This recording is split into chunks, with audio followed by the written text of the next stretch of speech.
We shall now have an opportunity for silent prayers and meditation.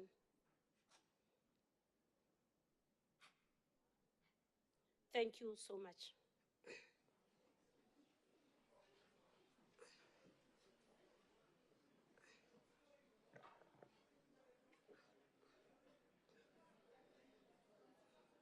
Honorable Premier, Honorable Deputy Speaker, Chair of Chairs, Deputy Chair of Chairs, the Chief Whip, leaders of the opposition parties, specifically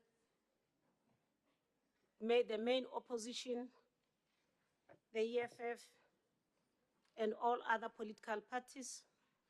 Today is a very important day that we are going to receive the budget for the province of Limpopo. We shall now start with our sitting as scheduled. But before I proceed, honorable members, this is your house. Allow me to first indicate that the Honorable, the MEC, Honorable Mawai, did not come alone. That's why I remember so he didn't come alone, he has brought guests, and we have a responsibility to acknowledge the guests that have been invited to join us in this sitting today. I might not be able to acknowledge the specific categories, but I will acknowledge the few.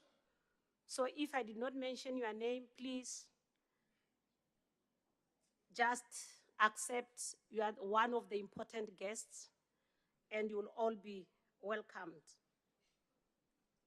I will acknowledge the Deputy Speaker, Mayor Tebogo Mamrobela, in our midst today. The Honorable the Premier, Dr. Popira Matuba, she's with us. Members of the Executive Council, members of the Provincial Legislature, leaders of various political parties, who are as well members of this Augusta House, the chairperson of the House of Traditional Leaders, Hosi Ngobe, le magoshi ka moka, na bothobele bote, botanganedziwa. Former members of the legislature who are present today, the Director General of the province, Ntate Nchabeleng, the Secretary of the legislature and your staff, your acknowledged members of the Chief Executive Officer of the Financial Fiscal Commission, Mr. Tulani Ntuli, you are warmly welcome.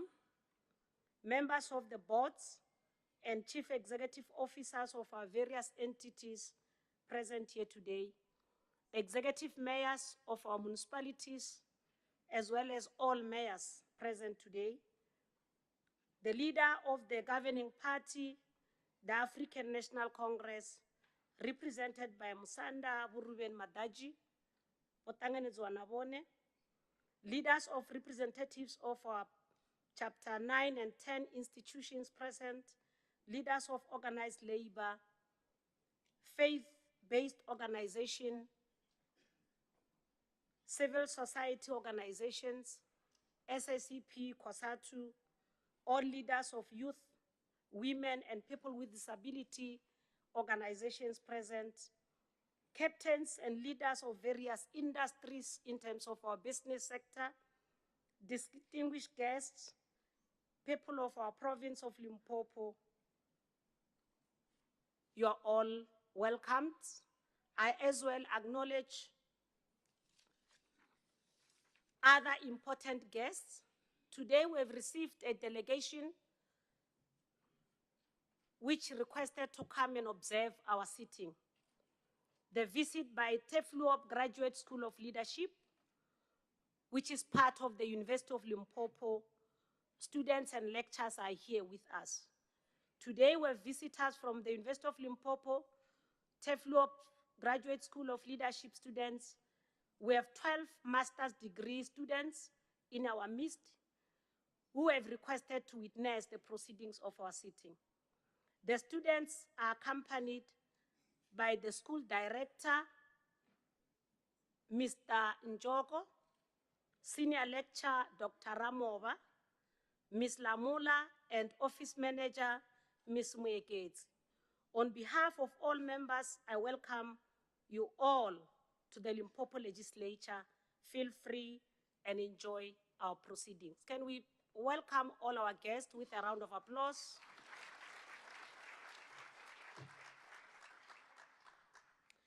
Honorable members will now proceed with the orders of the day. Before I proceed, Chief Whip, there was a task you were requested to do. Can I proceed with the amended or the old order paper? Amended, Honorable Speaker. Thank you so much. In terms of the order of the day, the first reading of the Limpopo Appropriation Bill, Bill 03-2025, we shall now allow the MEC for Provincial Treasury, Honorable Magwai, to come and address the people of the province on how they are planning to put the resources aside to provide the service to the people of Limpopo. Honorable Magwai, the platform is yours.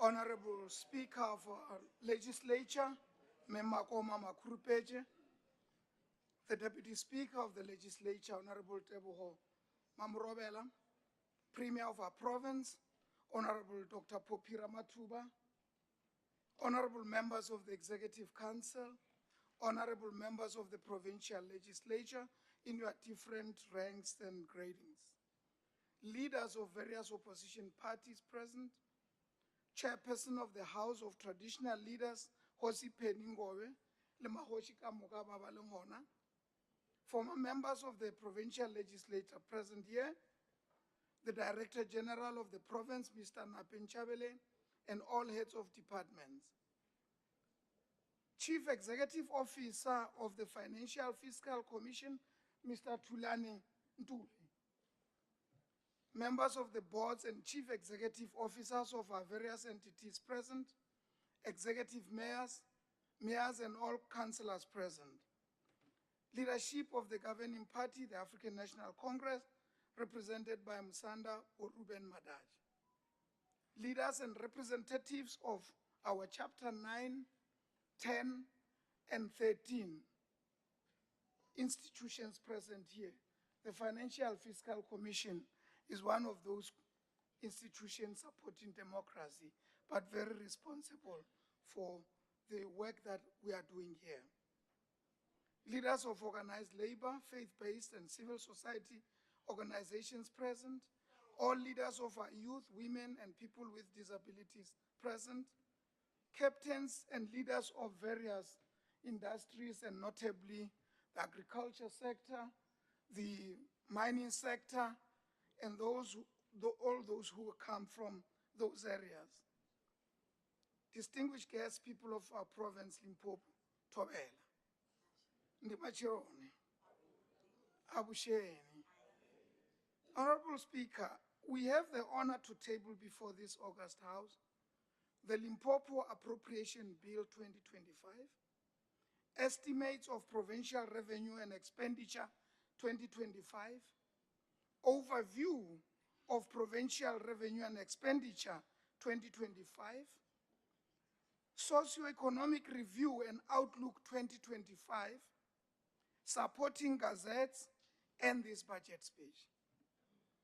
Honorable Speaker, as we gather here today to present the budget of the Limpopo Provincial Government, let us reflect on the old age wisdom of our forebears. You know, when a cow is slaughtered, every part is put to good use. For it is in its entirety where lies the nourishment for the whole community. Just as the skilled butcher knows how to utilize each part of a cow, transforming its meat into sustenance, its hide into shelter, its bones into tools, sometimes to do floor x-ray as well. So too must we approach our budget. In the face of challenges, we are called to ensure that every rand is allocated wisely and effectively, addressing our three government priorities while leaving no resources wasted. Together, we'll navigate these difficult circumstances, ensuring that our province thrives and that every resident benefits from our collective wisdom and efforts. Honorable Speaker, the unprecedented events around the tabling of the national budget and the subsequent delays in the tabling of the provincial budgets have truly tested the mettle of our democracy as a nation. Even though as a province we do not have the complexities of a multi-party governance, we too are affected, or were affected. We hope for the ease approval of the tabled budget by our parliament, sooner rather than later, within the prescribed period. So, to just give a context, Honorable Speaker and members, the Constitution of the Republic of South Africa lays the foundation for a unitary but decentralized system of intergovernmental relations by providing for three, and I have to quote this, distinctive, interdependent, and interrelated, close quote, spheres of government. It is in this context that our province does not operate outside the framework laid down by the Minister of Finance in his budget speech recently. In this regard, the Financial and Fiscal Commission plays a critical role by providing independent, research-based advice to Parliament, provincial legislatures, and municipalities on the division of nationally collected revenue. So the FFC ensures that the allocation of funds aligns with constitutional principles of equity and efficiency, thereby reinforcing the intergovernmental fiscal framework. It is no wonder that they honored this, they graced this event by being present, because behind some curtains there, they are doing the work which ultimately become what we all in these three spheres have to deal with. Furthermore, the annual division of revenue bills, which becomes DORA, gives legal effect to these allocations by specifying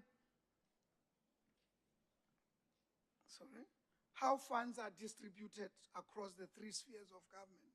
Therefore, our provincial budget must align with the national budget framework while responding to local service delivery needs. There has to be a balancing act here. So as we move on, Honorable Speaker, I would like to point out this fact that we are presenting this budget at a time of high uncertainties, shaped by both domestic and global economic trends. The political developments following the 2024 US presidential elections, the posture taken therewith, coupled with the uniqueness of the operation of our government of national unity in our country, are some of the phenomena that will shape our approach to the challenges brought about by the uncertain socio-economic climate. These paradigm shifts, in tandem with ongoing global geopolitical tensions, are influencing the global economy, creating challenges for governments, businesses, and households alike. The geopolitical dynamics, including trade conflicts, tariff battles, shifting alliances, and international security concerns, are likely to have far-reaching consequences. In addition, other factors such as inflation rates, energy crisis, and economic policies in various nations also play a role in driving our economic transformation. The global economy continues to exhibit divergent trends, with emerging markets and developing economies expected to experience stagnant growth between now and 2026. In contrast, advanced economies are projected to witness modest growth, while sub-Saharan African countries, including South Africa, are anticipated to record a positive growth during this period. However, persistent economic structural challenges hinder South Africa's economic growth and prevent our country from achieving the desired growth levels necessary to address pressing socioeconomic challenges. So the South African economy, including that of our province, has stagnated for over a decade now.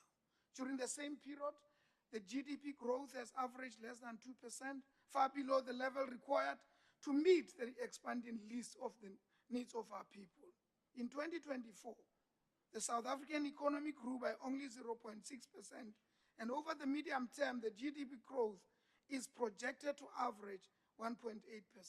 On the other hand, the provincial economy grew by only 0.2%. You can see the context in which we operate is a very challenging one. Whereas in the past 10 years, Limpopo's GDP has only grown about 2.0%. In 2021, it was at 5.5% from a negative growth of minus 6.7% in 2020, which was the result of the COVID-19 pandemic. During 2024, the province GDP only grew by 0.2%, following a 0.6% growth in 2023. Agriculture, manufacturing, construction, wholesale and transport sectors all contributed negatively to the provincial GDP growth in 2024, while mining, electricity, finance, and personal services recorded positive growth. Honorable Speaker, our economic performance obviously is a mirror reflection of our country's GDP growth, since the South African GDP, as indicated earlier, has also contracted. Agriculture remains one of the main sectors for Limpopo's economic growth and has unfortunately recorded a significantly larger decline. However, at least on a positive note, the mining sector recorded an increase as the province's economic growth continued to be more reliant on the sector given its bigger share. Therefore, there can never be a greater need than now for the province to address the provincial development challenges and to unlock economic opportunities through increased productivity in agriculture, manufacturing, and construction sectors. To this effect, we must have a transformed economic structure with greater emphasis on value addition and high investment on infrastructure projects that will help to create employment and stimulate the economy. This is what our Premier emphasized in a State of the Province address, and to the ideal to which we have to put everything in achieving that. Equally important, to meet the country and provincial goals of redistribution, redress, and structural transformation, the economy needs to grow much faster and in an inclusive manner, which is a central objective of the current 7th administration. It is against this background that this budget proposes a bold and pragmatic approach to achieve this formidable task, as it calls for macroeconomic stability supported by sound fiscal policy, deepening local structural reforms to remove the obstacles to a sustainable economic growth and a solid foundation for job creation. This will enhance the province's resilience to external shocks and create a conducive environment for investment in the province. I'll now focus on this much required approach to development, which rests mostly on infrastructure development as the focal point. Honorable Speaker, investment in infrastructure remains the backbone for economic recovery, development, and improving the living standards for the residents of our province. Hence, the province continues to introduce fundamental reforms to enhance planning and provision of infrastructure. It is also essential to advance the progress made in enhancing infrastructure planning, delivery, and procurement over the years. The province's infrastructure planning framework, which was applied over the past few years, is aligned with best practices, which include the National Treasury's Infrastructure Delivery Management System and the Infrastructure Alignment Model. It is therefore necessary that the province continues to implement this framework over the 2025 MTEF, more so that it has demonstrated maturity and steadfastness. So to a point that, together with National Treasury, we developed a case study on the best practice infrastructure reforms implemented by our province, we will share this when we deal with budget votes, to the extent that we can show that as Limpopo, we're getting somewhere with regard to this area. Over and above the notable best practices, we continue to observe strategic challenges that require us to enhance our infrastructure planning, reforms, and delivery strategies on a regular basis. This means that our approach to infrastructure delivery has to be proactive rather than reactive. Part of it is that we fail because we always react to circumstances rather than be initiative and do things in an innovative manner so that we can overcome whatever hindrances that can be. We can ensure this by strengthening governance, not only to promote value for money, but also to ensure that the infrastructure budget allocations are directed towards the right projects in a coordinated and reliable manner.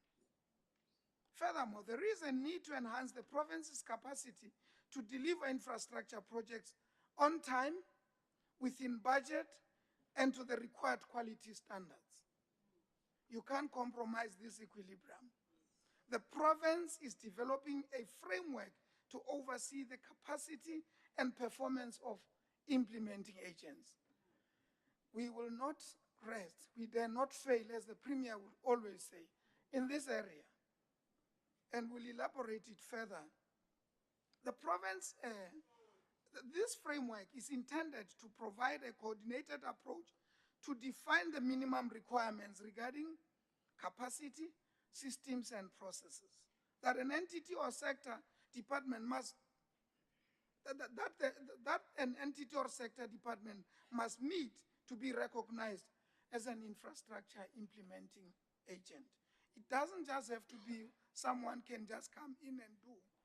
There has to be a demonstrable ability to do so that will convince us as we put money in that direction.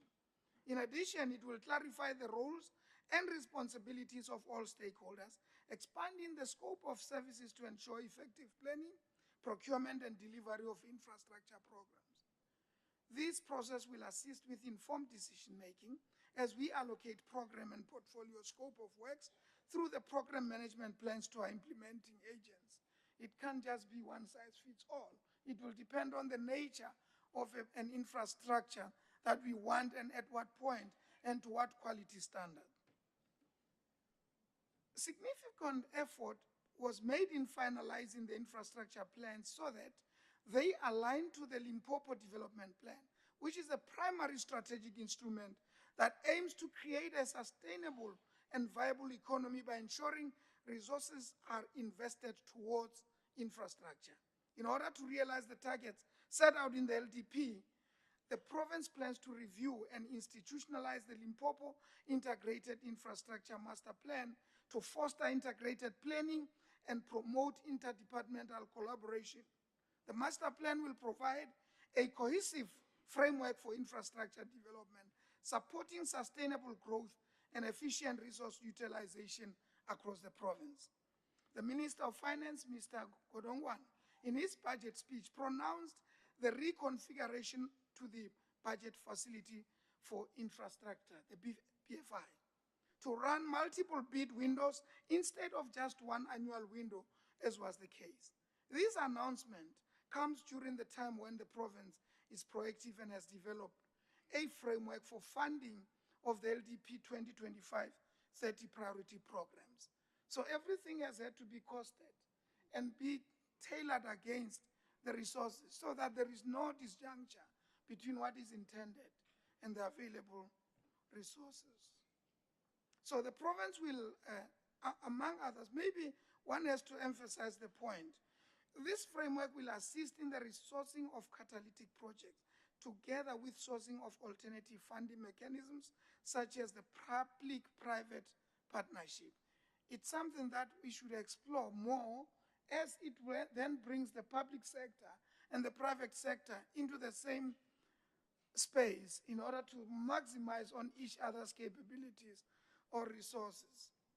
Development finance institutions and this budget facility for infrastructure.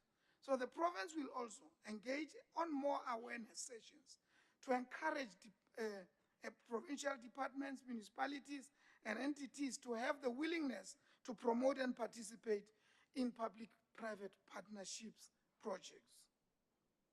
Honorable Speaker, the province during January this year conducted a provincial infrastructure readiness workshop to prepare and finalize the plans for 2025-26, which means the things that I'm going to talk about here on the allocations have gone through rigorous discussions and planning and all those things that are required before you say, I'll do this. Do you really have what it takes to do that? We want to move away from this practice whereby we say things and do the other things. We indicate left and turn right. That's what will not happen. All departmental infrastructure plans have been firmed up and utilized to inform the final allocation. We have to check what the Premier said. And because she said she doesn't talk about promises, she emphasized the fact that she talks about commitments.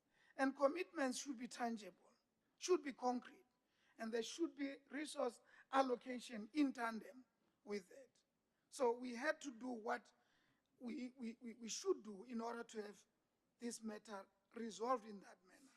So over the 2025 MTF period, a total budget of 21.6 billion rand has been allocated for the provision of infrastructure within the province. This allocation will fund infrastructure projects of various categories in line with the pillars of the medium-term development plan and the strategic objectives of the Limpopo development plan, and the project details are captured in the project list of each department.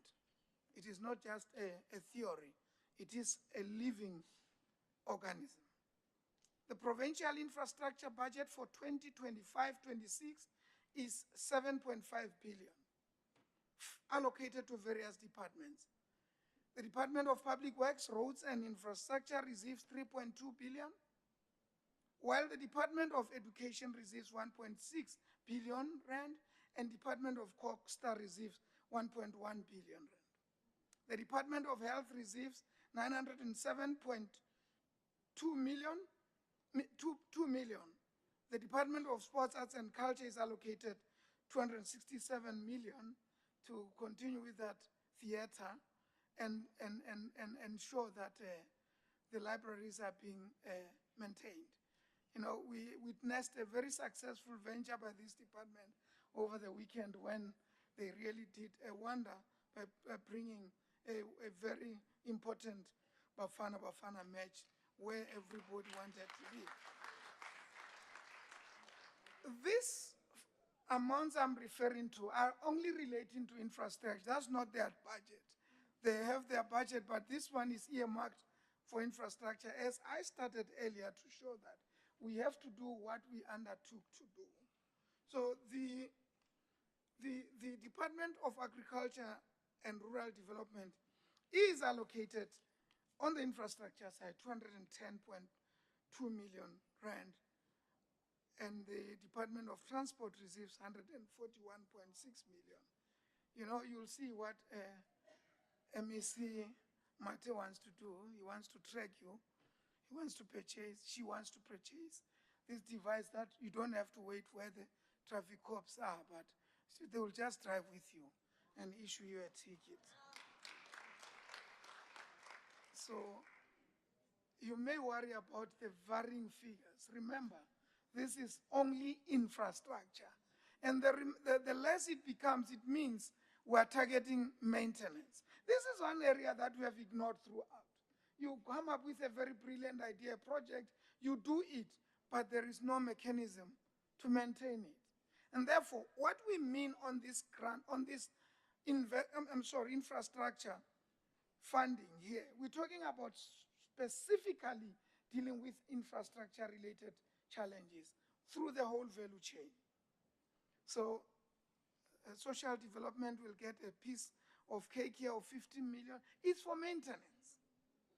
And the Limpopo Economic Development and Tourism gets 31 million. You know, they have to go and ensure that these resorts are being taken care of, are of a standard that people can go. So It's not like they're going to start a new thing. What you would say, what is 31 million going to do? But maintenance, as I said, because that's the area we have always been lagging behind about.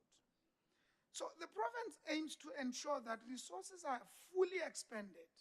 There's always a concern that money gets returned. We have to make sure that they are fully expended and that slow spending is averted through regular monitoring and evaluation. Where necessary, regular refresher workshops for project managers and improve procurement plans. It's one thing to just give a plan, procurement plan, but when you come to the implementation, the two do not speak together. Given the current fiscal constraint facing the country, we acknowledge that the growing demand for infrastructure indeed surpasses the resources at our disposal. You can imagine 7.5 billion for a backlog such as what we have, but we can always learn to do more with less. We can be so focused that we can ensure that whatever we have, when we look at it, we'll pride ourselves that we did something better. We are therefore compelled to be innovative in our dealing with infrastructure to ensure that the resources allocated to our province are fully expanded, as I said earlier.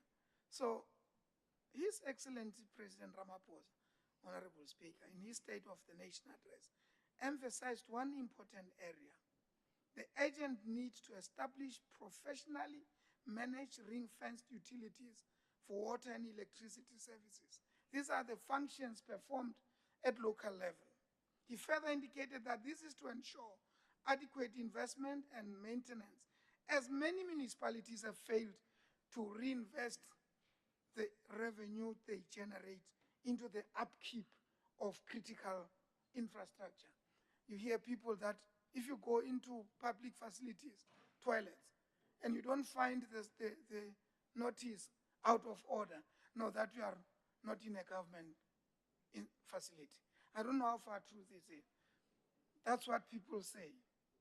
If you go to toilets that are owned by, that's not me, and you don't find them saying out of order or water dripping or darkness, then they say you may be lost because you're only in government. I'm not sure how far true that is, but as the Premier has directed, we will need to have more robust engagement. The Premier was actually coming up with an idea that we'll rather train young people as artisans and rather use them to fix all these things, because the infrastructure decays bit by bit. It starts with a globe not working. Then it comes to a dripping tap. Then it comes to a complete dysfunctional door. The next moment it is just something else. So we will definitely go into them, zoom in there. So municipalities cannot achieve financial sustainability without improving revenue. And this is the only sphere of government, together with national, that is actually legislated to generate revenue, unlike the province. And if you can't maximize revenue that will assist you to reinvest in service delivery, so what is the purpose for your existence? This has to be looked into very thoroughly, and whatever mistakes we have made as government across the board, we should really relook into this and ensure that we live up to what we undertook to do. So, Provincial Treasury is cognizant of the economic difficulties that the ordinary residents of our province are facing. It is therefore imperative that municipalities implement their policies on free basic services and enforce the necessary credit control policies to protect the current revenue streams. Collaboration with other stakeholders to venture into other economies are critical. Limpopo Provincial Treasury will continue to provide the necessary guidance on revenue management to ensure revenue protection, reduce the leakages and spending on non-priority items. I'll now focus generally on revenue management, Honorable Speaker. We are proud to present the budget of hope to the people of Limpopo. Our province has seen a significant increase in its provincial equitable share, with a 5.5% average growth over the medium term. So we're not going down, we are going higher. However, we are aware of the pressing socioeconomic needs and the growing population in our province. To address some of these challenges, we are prioritizing own revenue collection under the direction and leadership of the Provincial Treasury. That's why we rose quickly when we were promised that should we buy all this video recording while we are speeding up, it can indeed assist in taking those who are costing lives to then pay for it through these fines. Our revenue enhancement strategy is beginning to bear fruit, as witnessed in the collection of 2.2 billion at the end of February 2025. That is 97.3% of our revised target of 2.3 billion. Our target has increased significantly from 1.8 billion rand in 2024-25 to 2.0 billion rand in 25-26. 2.1 billion and 2.2 billion in 2026-27 and 2027-28, obviously through the medium term. This represents an average increase of 6.0% over the MTF period. We continue to incentivize provincial departments and public entities that exceed their revenue set targets, ensuring that the revenue target is set, the revenue target set is realistic and achievable.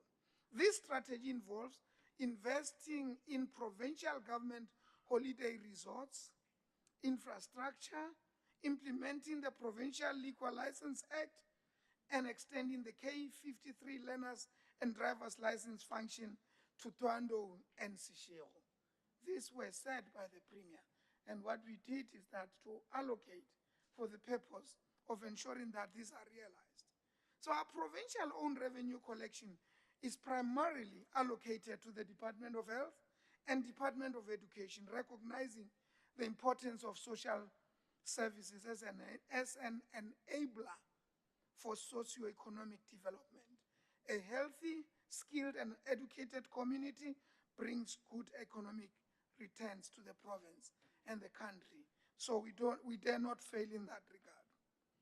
Honorable Speaker, Minister Enoch Godongwana's 2025 budget speech announced spending reviews to fund essential services.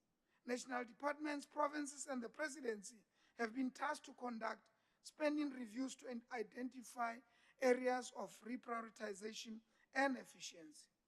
Provinces will thus focus on identifying efficiencies and reducing wastage. The Limpopo province welcomes the announcement and will join hands in the spending review projects. With the robust oversight of portfolio committees and SCOPA, I believe there will be mechanisms to ensure that we live up to this undertaking as we deal with this important subject. Limpopo Procurement Strategy 2030 was approved by the Provincial Exco in 2018 to ensure the achievement of strategic objectives of ensuring maximum retention of provincial fiscal spending in the province, creating an environment for local economic development aligned to the Limpopo Development Plan, and empowering designated groups through public procurement. It was further reviewed and approved by Exco in November 2023, in terms of which accounting officers and authorities are required to report on a monthly basis to Treasury on their discretionary budget expenditures aligned to the achievement of these important strategic targets. It is not an inward-looking kind of a thing. It is simply say, reinvest locally in order to grow muscles, to be able to be a player externally. There is no contradiction about that. So, however, Honorable Speaker, out of the total spend of 10.7 billion, the province has spent 6.4 billion on black-owned businesses, which translate to 60% of the 65% of the strategy target. The province has further spent 2.1 billion on women-owned businesses, which represents 20.4 of the 25, as well as 6.4 billion on SMMEs, which indicate that the province has achieved 60% of the 70% target. This is a concerning matter, though. Most of that Stats South Africa has shown that Limpopo is a youthful province. It is therefore important that the province improve its spending directed at procurement from youth-owned enterprises to change the economic situation and reduce unemployment. As things stand, we are not doing enough in empowering the youth and the people with disabilities. This is not just a phenomenon, but a reality that we need to change, and the best time to do that is now. Honorable Speaker, it will be a big achievement for businesses in Limpopo to benefit from the procurement within the province.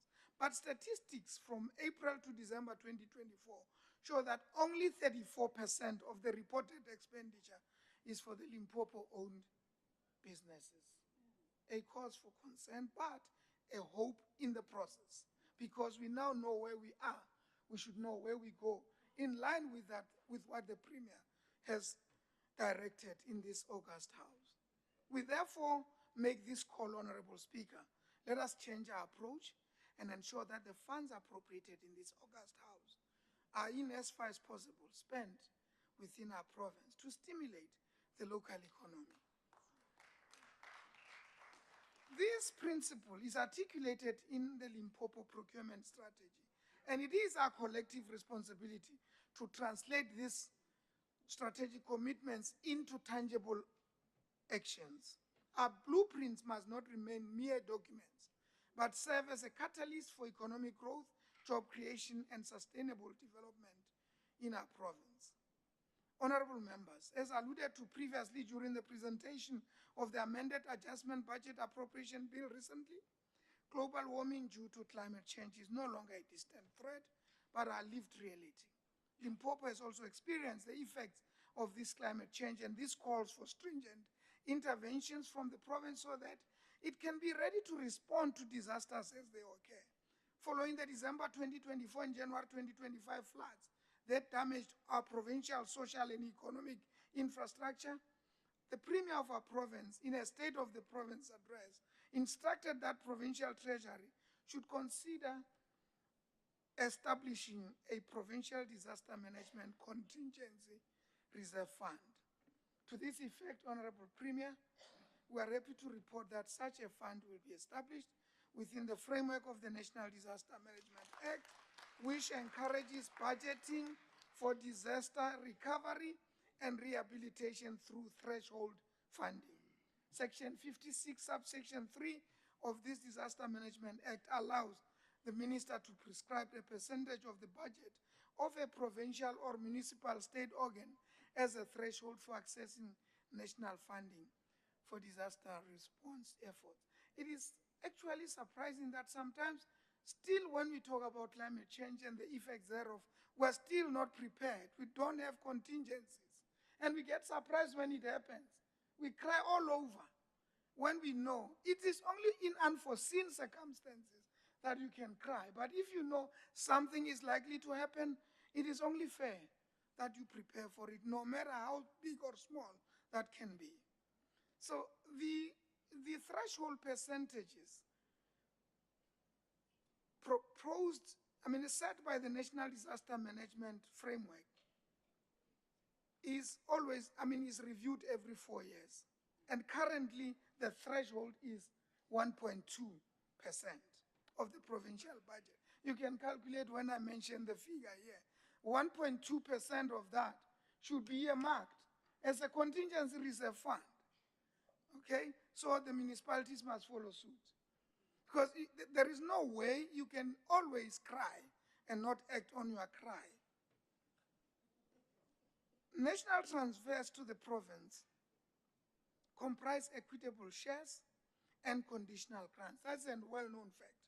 And remain the primary revenue sources for the province over the 2025 medium-term period. These two sources, namely equitable share and conditional grants, contribute 98% of the total receipts. You can add what is remaining? 2%. And where does the 2% come from? Own revenue generated by us.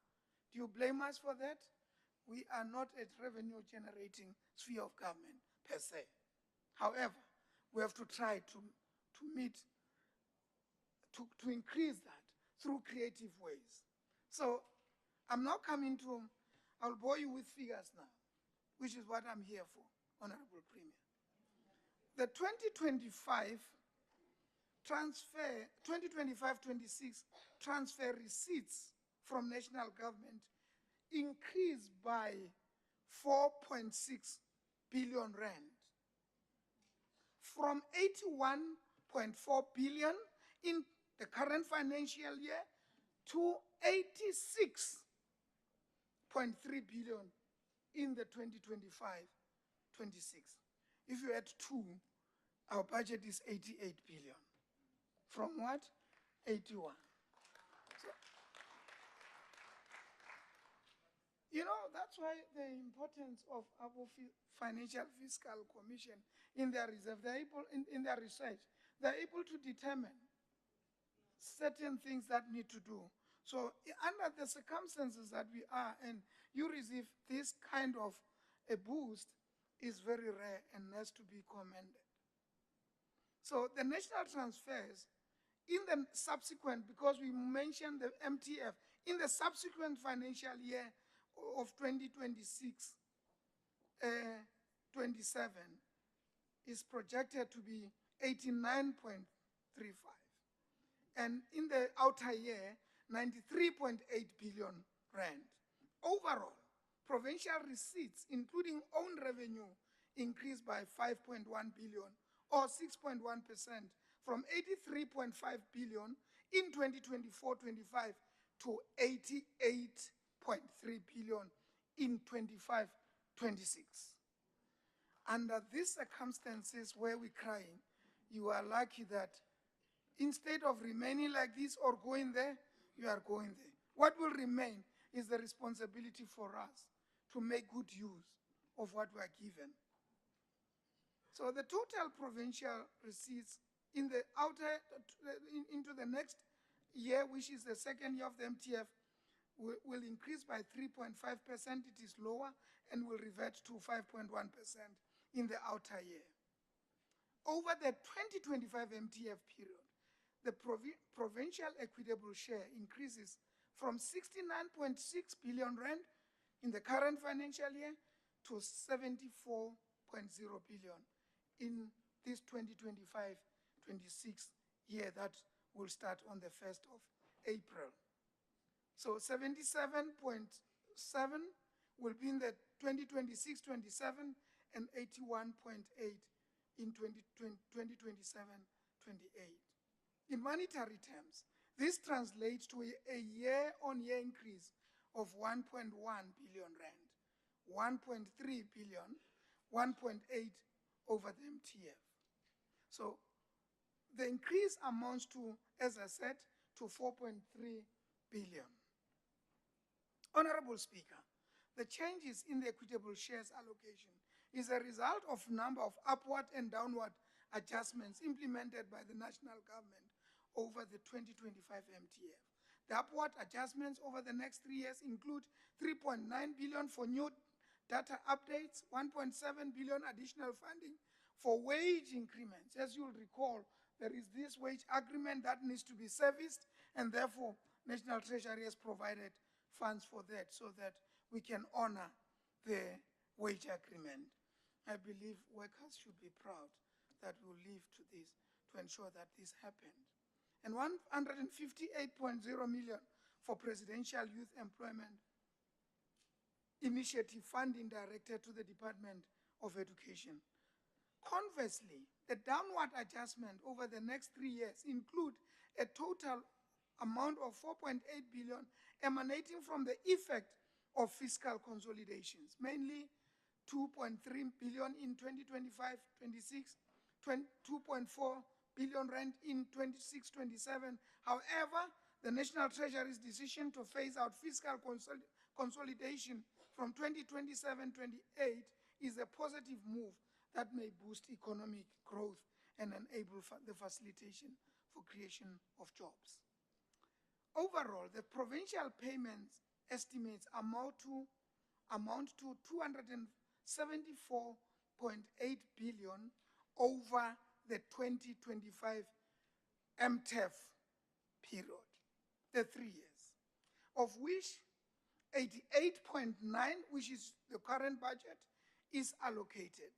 And this increased to 94.7, I repeat, for the sake of clarity, for the next year and the final year will, as we said, will be positively affected by the fact that the fiscal consolidation would have ended. Honorable Speaker, we must indicate that the slight decrease in conditional grants, as I should have indicated there, that it is a total of 35.9 billion, with 12 billion allocated in the current, in the 25-26, and 12.0, which goes a little bit down in 2027-28. So there is this, on the conditional grants, there is this slight decrease.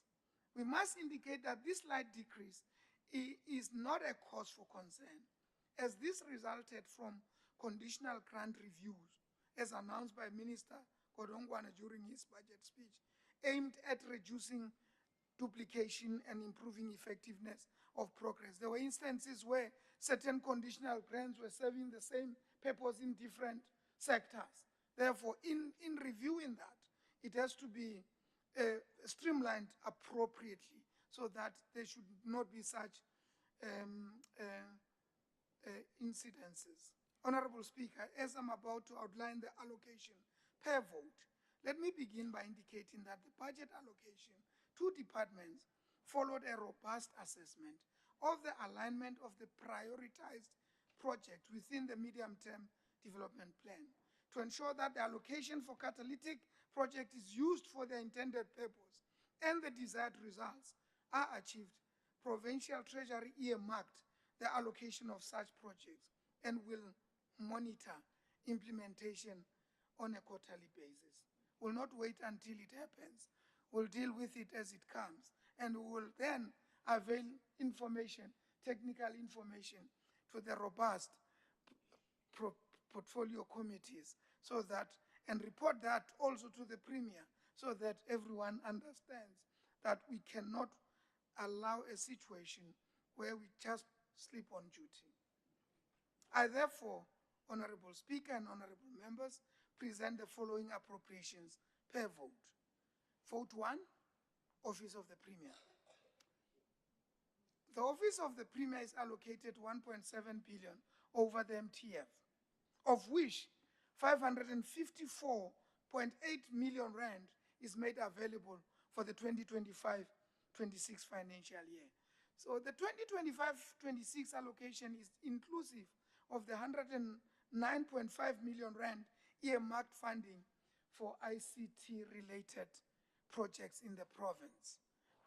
We do not fail in that one because we are living in this era where ICT is the master key to every door. Vote 2, Provincial Legislature. This is allocated a total budget of 2.1 billion over the next 3 years, of which 671.6 million is made available for the 2025-26 financial year. This allocation is mainly for the operational expenditure of the provincial legislature, essentially to expand the oversight capacity of the institution. These are the people who represent the citizens in every seat they are, and their work has to be made more easy, that there should be no resource constraints when it comes to oversight, which will bolster our resolve to run clean governance. Vote 3, Education. The highest share of the provincial budget is allocated to the Department of Education, which receives 133.8 billion rand over the next 3 years, in line with the provincial government's commitment to continue providing quality education in the province and to implement programs vital for improving learners' performances across all grades, not just grade 12, all from 1 to 12. Of the total MTF allocation, 110.5 billion or 82% is directed towards funding public ordinary school education to cater for the 1.6 million learners in no-fee public ordinary schools in line with the national norms and standards for funding. This is a very important thing because this government has undertaken to provide free education, and this is in action, by the way. So the 2025 MTF budget includes also 902.1 million additional funding for wage increment. The bulk of compensation of employees is within educators. This is critical to sustain the salaries of teachers in the province who provide quality education to our learners. We also dare not fail them. In the next financial year, in fact, the next, which is this financial year that the budget is for 2025-26, a total of 42.5 billion is made available for the education sector. And this includes 158.0 million for Presidential Youth Employment Initiative for the Teachers Assistance Program, 100.0 million rand for e-education, and 100.0 million for storm-damaged schools project, 70 million for improvement of matric results project, and 41.8 million rand for procurement of school furniture, and 3.8 billion in conditional grant funding for school feeding scheme, school infrastructure, and early childhood development, among others. Agriculture and rural development. Agriculture and rural development is allocated 5.9 billion over the next 3 financial years, of which 1.9 billion is made available for the 2025-26 financial year. The 2025-26 allocation includes 32.7 million for the revitalization of agriculture and agro-processing value chain projects, and 10 million rand for the Limpopo broiler houses. This was a directive. The department is also allocated conditional grants amounting to 346.0 million in 2025, which will grow to 370.7 in 2027-28. Provincial Treasury. Over the next 3 years, the Provincial Treasury is allocated. This is vote 5. Honorable members, and most importantly, our honored guests, when we speak in this parliament, we don't talk about the names of the department, but the votes. Because parliament is voted for and authorized by the legislature. So education is vote 5. Provincial Treasury is vote 5. I started with vote 1, the big office. Vote 2, I mentioned the legislature. Vote 3, education. Vote 4, it is agriculture. Now I'm going to vote 5. The Provincial Treasury is allocated a total budget of 1.6 billion, of which only 512 million is made. Yeah, this is for 3 years. Only 512 is made available for the 2025-26. Sure. Included in the 2025-26 financial year, it is 5.9 million, and for infrastructure capacity building programs. Remember, we're going to be overseeing delivery of infrastructure. With little, we will do, and smallest of them all. So we lead by example. We don't have much, but with the little that we do, you will see miracles. So the 12.3 million is for municipal intervention capacity building program. Honorable Makamu, we are there with you. We are administering the Municipal Finance Management Act, and we seek nothing but compliance. And we'll do that robustly, and we will never shy away from doing that. Vote 6 is Economic Development, Environment, and Tourism. Honorable Speaker and members, in response to the call made by Honorable Premier Dr. Poppy Ramathuba when she said, and I quote, "Our resolve is driven by the need to see Limpopo's economy growing and creating jobs," close quote. The Department of Economic Development, Environment, and Tourism is allocated a budget of 5.1 billion over the next 3 years, of which 2.2 billion rand is made available for the 2025-26 financial year.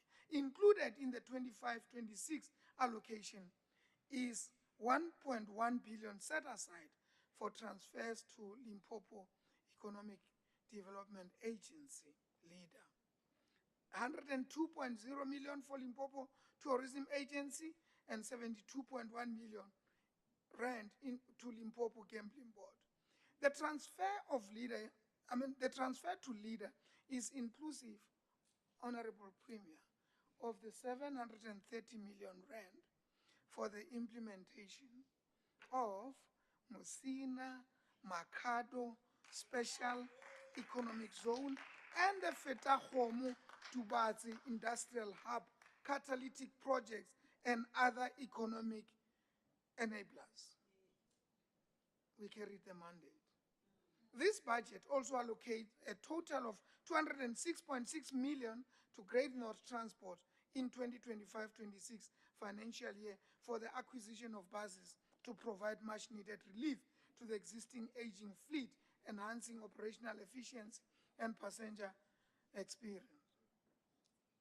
So the Department of Economic Development, Environment and Tourism allocation also includes 65.8 million rand for waste management and air quality control. The environmental part of the department is tasked here for waste management and air quality control, and for the completion, refurbishment, maintenance, operationalization, and equipping of state resorts.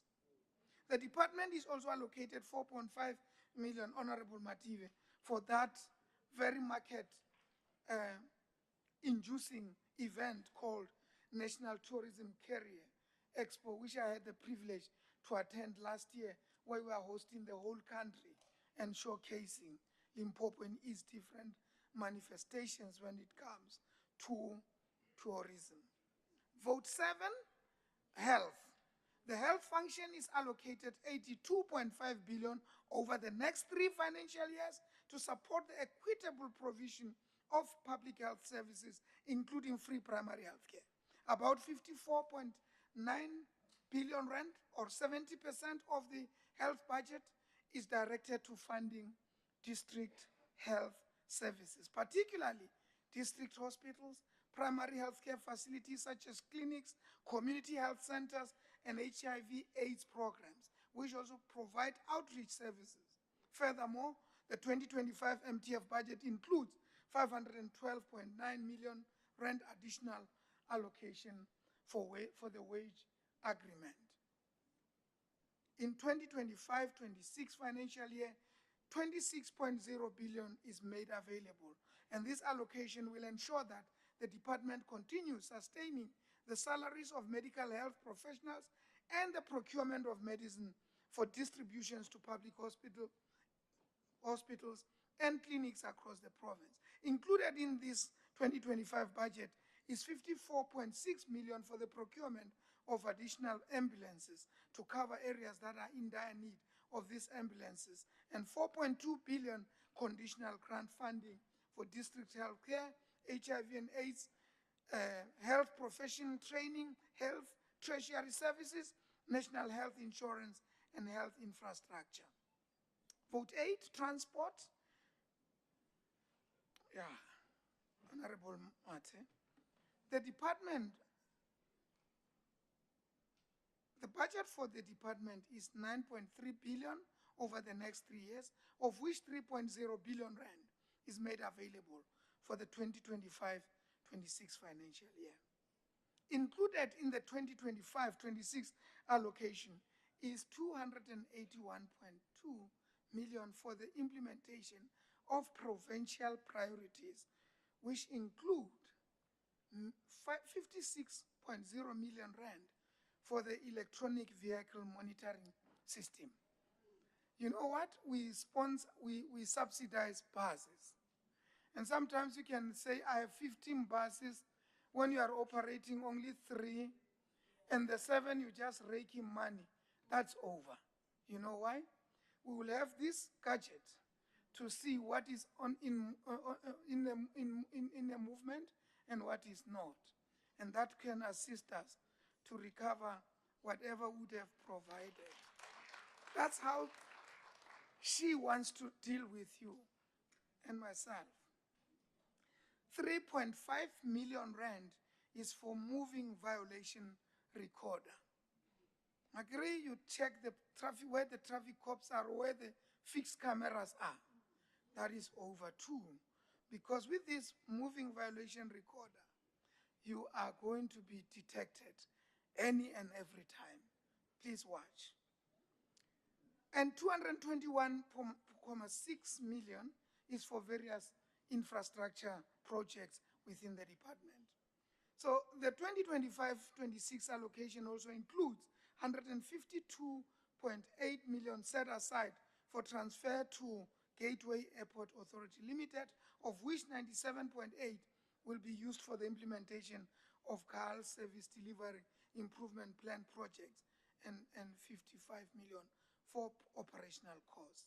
The 2025-26 allocation also includes conditional grant funding of 485.0 million rand, mainly for public transport operations.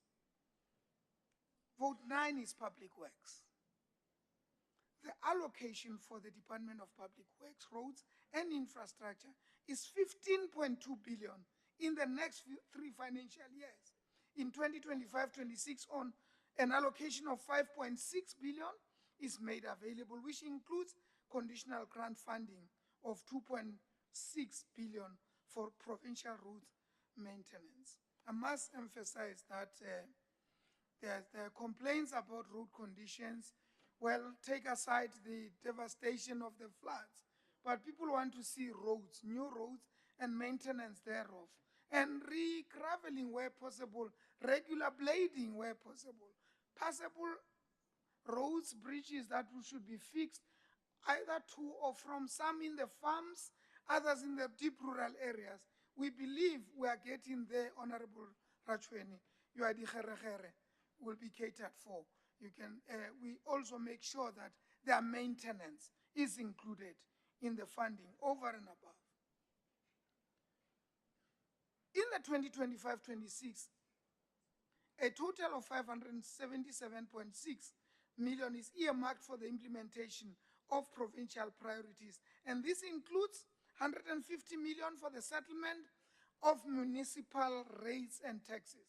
Honorable Makam, it can be that government owes municipalities. Please refer them, because they really have to do something about that. There's this money that is catered for them. 100 million for procurement of road fleet. We felt that was not enough. And equipment. We want to see them in motion, Honorable Rachweni. 100 million for the procurement of office building and 89.0 million for the construction of 15 additional parliamentary houses. It should be recorded that the legislature was increased from 49 to 64, and there should be houses equivalent to the number thereof. So the department's 2025-26 financial year allocation also includes 958.6 million set aside for transfer to Road Agency Limpopo to improve the provincial road network. The allocation to RAL includes allocation for the implementation of roads infrastructure and maintenance projects, which have been allocated 420 million and 280.8 million respectively. A further 125 million rand is allocated to RAL for St. Agnes and Christian Church R71 interchange project. It has been absent here. Sports, arts and culture, Honorable Maseko. The vote 10 receives a total budget of 2.3 billion for the next 3 years, of which 877 million is allocated for the 2025-26 financial year. So the allocation is inclusive of 216 for the construction of the Provincial Theatre that everybody passes on the road next to the smelter there, and 10 million for the Provincial Archives, maintenance and upgrading. We cannot overemphasize the importance of archives. You have the Bible today, written 4,000 years before because of archiving. Otherwise, you would not have it. So our records need to be archived appropriately. Life did not start in 1994. It just got a boost there. So we put the amount thereof to ensure that the Provincial Archives is maintained and upgraded. Included in the allocation to the department is 233.8 million rand conditional grant funding for mass participation and sport development and community library services. No amount of social media can replace reading, especially of books. It is one invention mankind has done that you can never replace. After all, what you have on your gadgets should potentially be coming from a book somewhere, or it's going to somewhere to be a book. Vote 11, cooperative governance, human settlements, and traditional affairs. The Department of Cogstar receives a total budget of 7.7 billion for the next 3 financial years. Of this, 2.5 billion is allocated in the 2025-26 financial year. And this allocation includes 25 million for construction of traditional council offices and 5 million for furniture for traditional council offices and conditional grant funding of 925.1 million for human settlement development and 181.1 million for informal settlement upgrading. Hosingobe, we are trying our best to do what we can under the circumstances, simply because the Premier has made sure that we have to leave from what we did there when we were there, where we were. Vote 12 is social development. The Department of Social Development is allocated 7.2 billion for the next 3 financial years for the delivery of welfare services, development initiatives, empowerment programs, gender equality initiatives, and advocacy for children, women, youth, the elderly, and individuals with disabilities. In 2025-26 financial year, the department receives 2.2 billion, and this includes 13.9 million to fight gender-based violence and femicide. 16.6 million for social workers and 17.8 million for HIV prevention programs. We are mindful of the fact that someone has withdrawn support that was there, so we have to do more with less. Honorable Ratzila. Now that we have received our fair share of the cow I started with, ensuring that every part has been allocated for the sustenance of our province, let us commit to utilizing this budget for the intended purpose with responsibility and accountability. Hauna mesoba, hauna mituba, hauna indlala. So the cow is finished. Nothing should go out of here for any purpose other than what the butcher wants. So that's how much we value you and how you can do.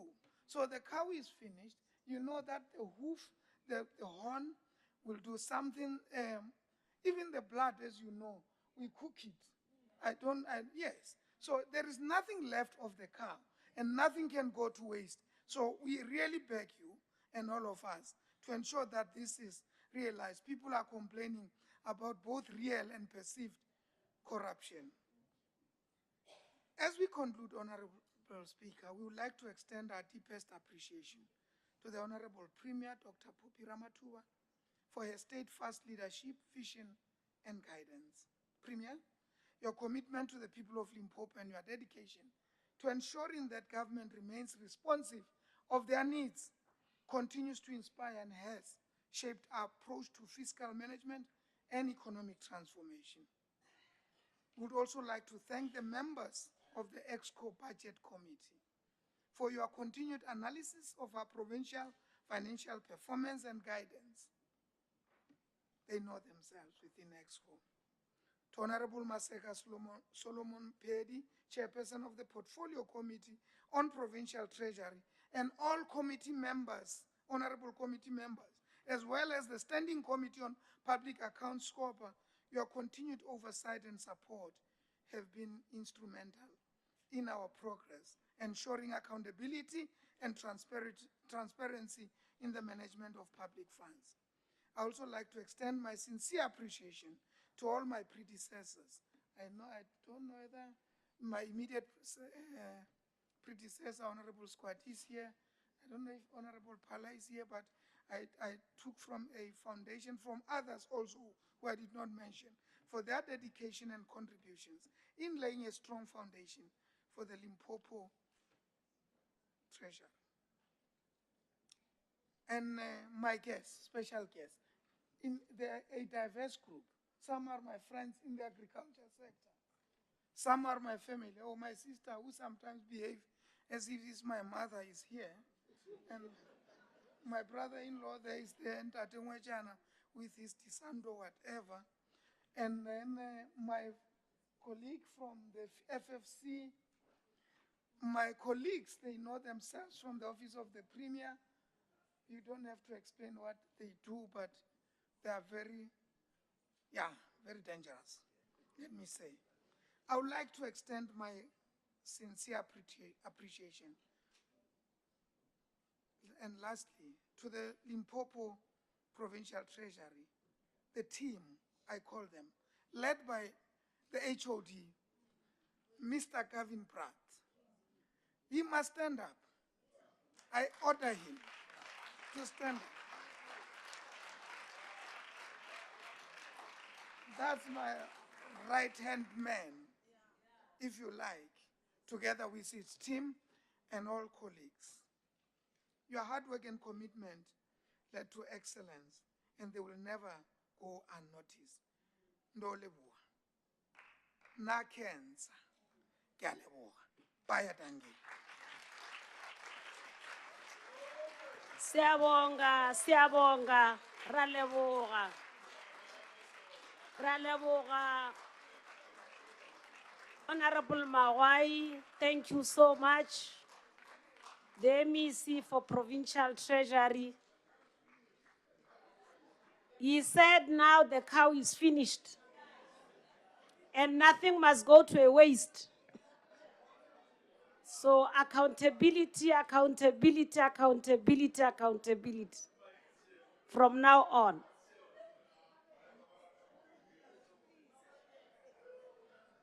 Honorable MEC, thank you so much. Now that the whole cow is finished, you have shared it to everybody. I've realized when you were talking to vote 2, the Premier was looking at me. And I must tell the Premier that, Premier, unless we are happy with the motivation we did, the budget might not pass. So don't be worried with vote 2. You can be worried about other votes, not vote 2. Please, Premier, can we negotiate on that? At least let's agree. Thank you so much. The Premier is agreeing.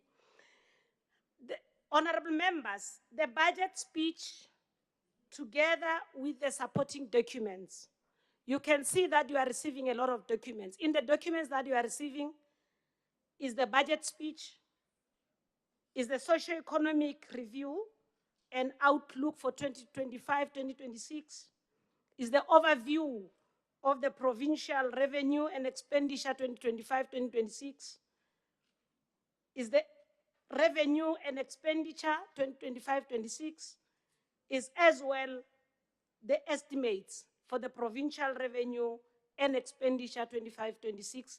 Those are the documents together are referred to the Portfolio Committee of Provincial Treasury for consideration and report back to the House.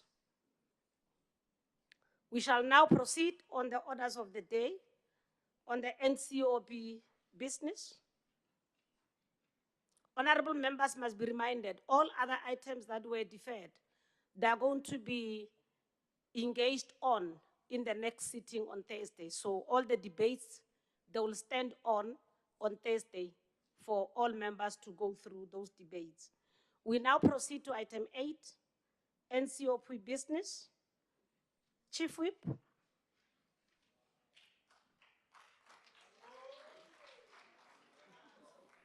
Our Chief Whip, Honorable Mokhonyana, is the Chief Whip of the House.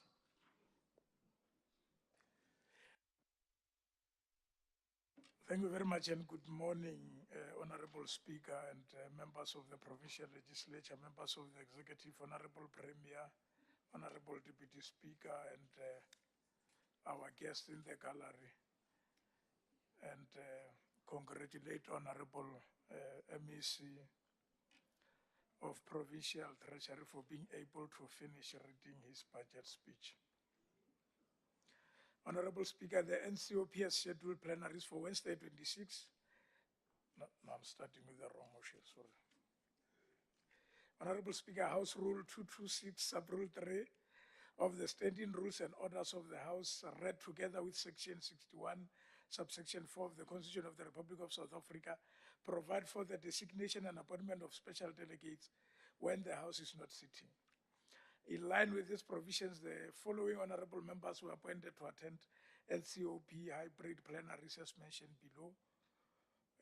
Questions to Cluster 2A, Social Services, Basic Education and Higher Education, 30 March 2025, 14 hours. The Honorable M.M. Lerule Ramakanya, Honorable N.C. Rakhwale, Honorable G.T. Majomane, Honorable V.W. Maringa. Questions to Cluster 2B, Social Services, Health and Social Development, 18 March 2025, 14 hours. The MEC, Honorable F.F. Ratilani, Honorable C.W.D. Malevani, Honorable M.C. Mohale, and Honorable S.M. Mate. Honorable Dr. C.W.D. Malevani, so that I'm not accused of something else. Debate on Human Rights Day, Enhancing Social Justice and Human Rights Culture, 19 March 2025, 14 hours. The Deputy Chair of Chairs, Honorable H.P. Ngobeni, Honorable D.J. Mete Ramuhlula, Honorable B.A. Ngonyana.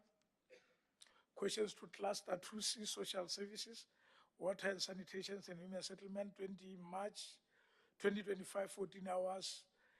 The MEC, Honorable R.B. Magamu, Honorable M.C. Sipuru, Honorable M.E. Mutlope, Honorable M.A. Majomane. Questions to Cluster 2D, Social Services, Science, Technology, Innovations, and Sports and Culture. Oh, this is for today. It should have fallen in the other motion, but I will just read it. The MEC, Honorable F.J. Maseko, Honorable F.P. Mdaka, Honorable T. Mavuja, Honorable M.C. Mohale. Honorable Speaker, I hereby move that this August House resolve to ratify the appointments of the above-mentioned special delegates in line with the above-mentioned provisions. I move accordingly, Honorable Speaker. Thank you very much, Honorable Chief Whip. Any seconder to the motion?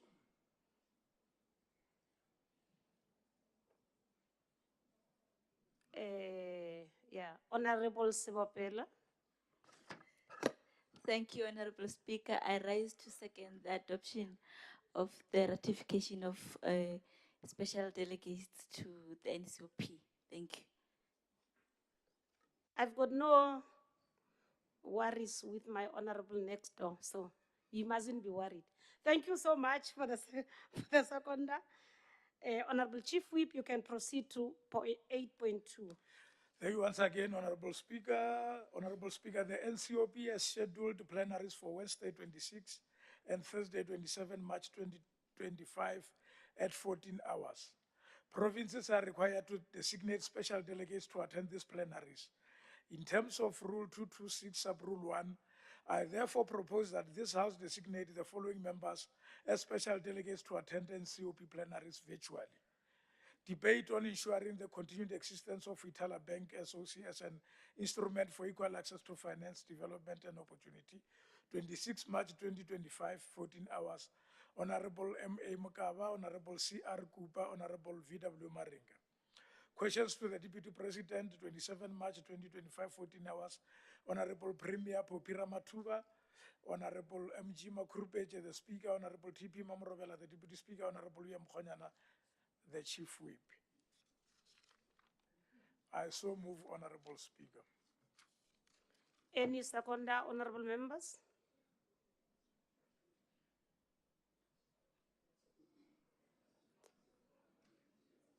Any second, I'm not going to recognize Honorable Spopel.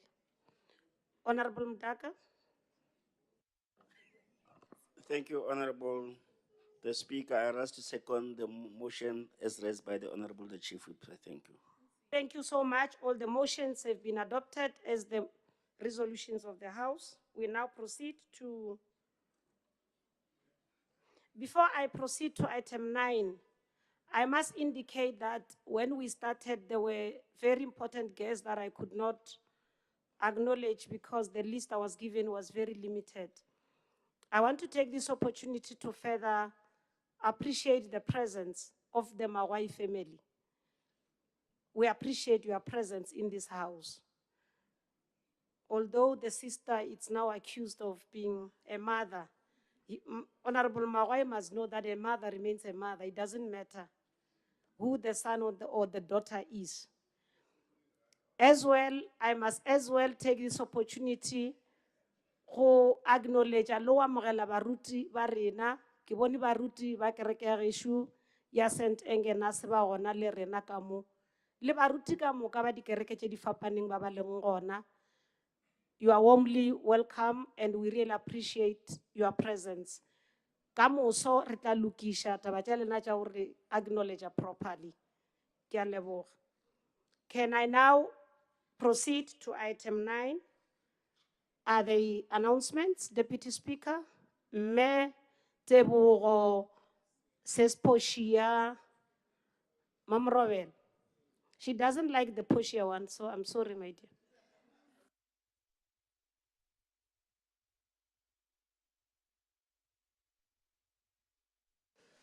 Thank you very much, Madam Speaker. I think you must use Grace.